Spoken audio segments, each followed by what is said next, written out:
amafutha enqwelo emva kokuba ipetrol inyuswe nge-R1.43 ngelitha. IForum for South Africa iFOSA ityhola urhulumente ngokusilela ukhusela bemi kwixabiso elinyukayo lokuphila. Ilumkisa ukuba ukunyuka kwamva nje kuza kubeka uxinzelelo olungakumbi kwiintsapho esele zisokola ukuziphilisa.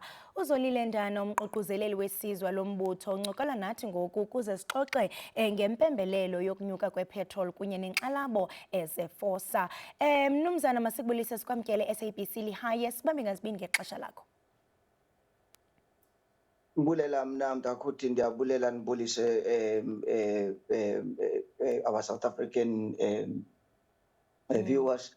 Ndibulela kakhulu ukuba la ekhaya namhlanje. Kubulela thina. NiFOSA niphakamisa inkxalabo yokuba urhulumente akenzi ngokwaneleyo ukhusela bemi kwiindleko zokuphila ezikhulayo. Kutheni ukunyusa kwepetrol kutshanje kuxhalabisa kakhulu? In the community, I am at South Africa. Just this afternoon,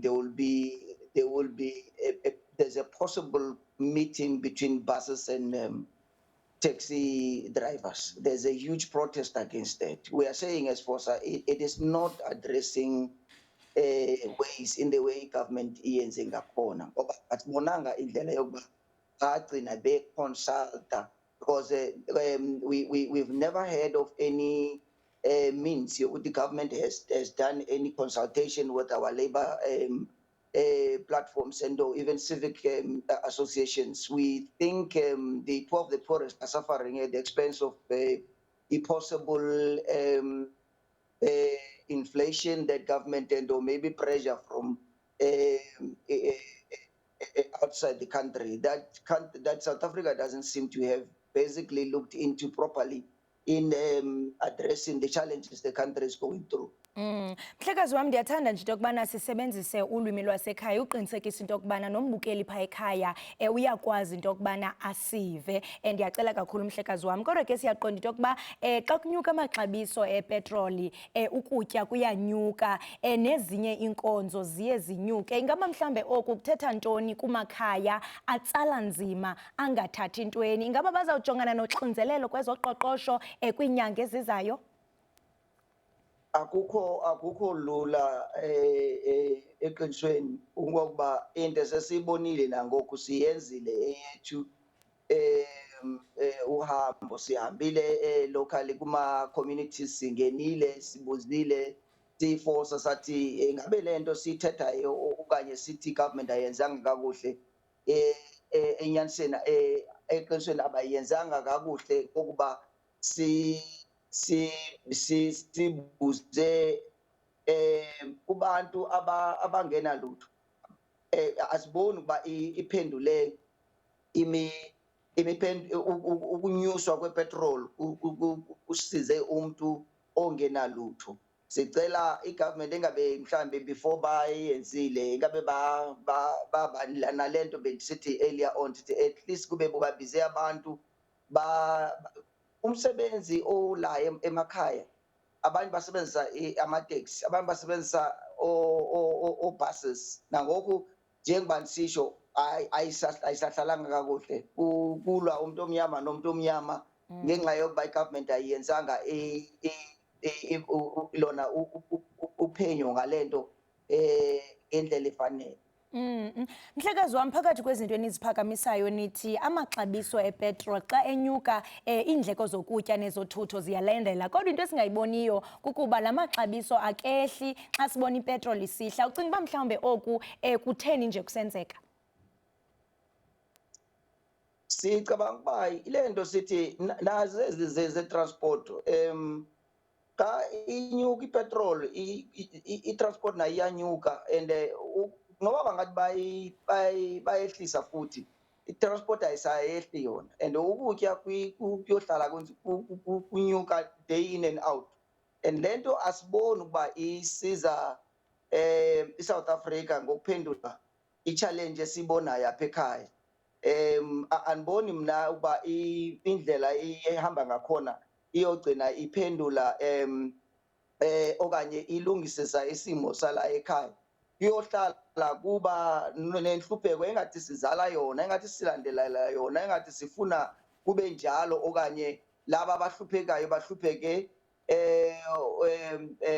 ukudlula than the way bebengakhona before. So asazi ukuba i-government is this into i-government ifunayo okanye i-government vele iyafuna ukuba kulungisiswe into zethu or okanye impilo yomuntu omnyama because emakhaya kubuhlungu kwamanye ama-communities la esike sangena khona sibona abantu abadala abantu bahlala bebodwa umuntu engumuntu omdala umama okanye utata akakwazi ukuyothenga akakwazi ukuthi naye mhlambe angathi ukutya or imalana le ayitholile esasa ikwazi ukumhlalela izizwe phela inyanga akwenzeki ngoba into sezinyuke kakhulu kakhulukazi ukutya kunyuke kakhulu and abantu abasebenzisa upetrol kakhulukazi abasebenzayo nalabo abathi basebenzele ekhaya athi mhlambe mina ndisebenzisa itaxi nisiye emsebenzini ndibuyele endlini ukutya sekuba into yokuba sihlala ngokuboleka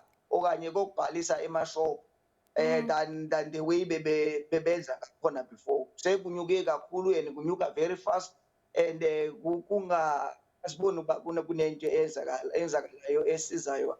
Mhlekazi xa uthetha ngentswelangqesho siyaqonda into yokubana iinkcukacha-manani eziye zikhutshwe ayingomanani kuphela koko ngabantu. Sithetha apha ngabantu abangenamsebenzi ababalelwa kwizigidi ezithe kratya kwisibhozo.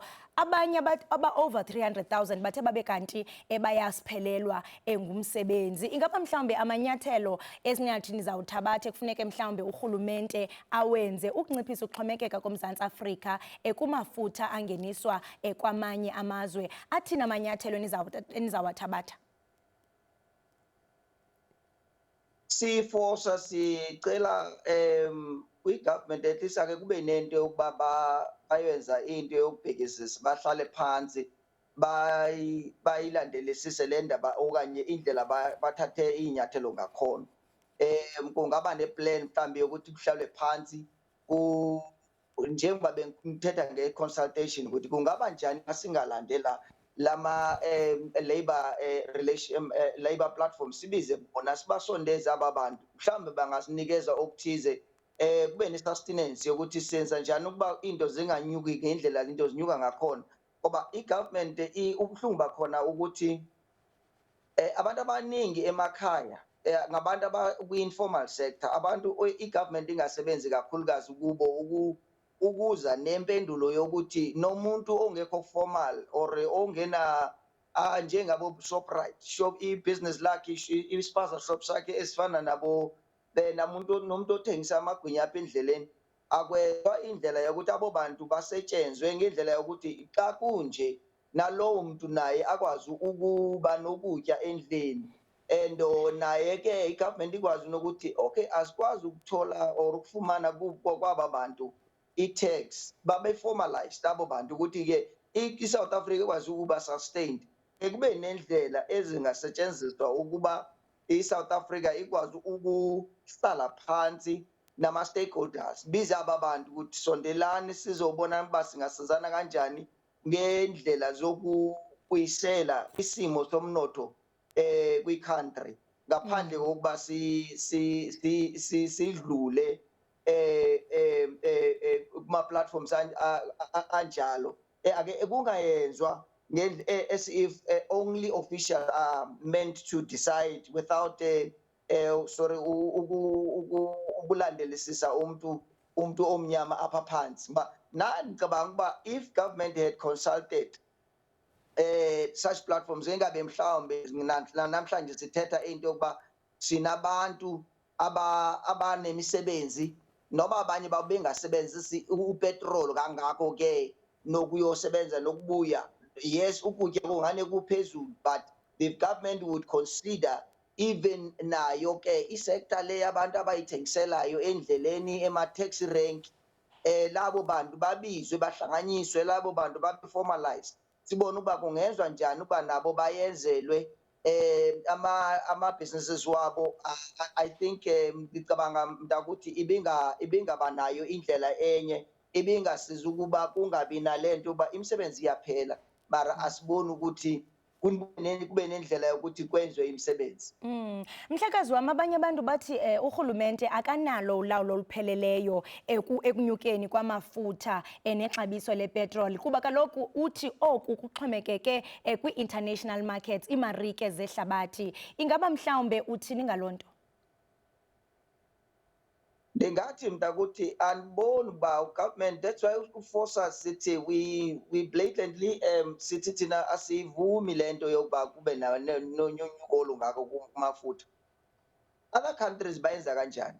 Kunamanye amazwe apha right in Africa bona bayenze njani, ngoba masiya kumnotho wabo or economy yabo iphansi kwale yase-South Africa, kodwa bona benjalo bayakwazi ukuba banikeze South Africans bayekhona elisuthi mhlambi or kwamanye amazwe anjalo bayothela upetrol, bayenze full tank, bayenze ngapha ekhaya, kodwa thina sithi siyahluleka njani kuwa inflation.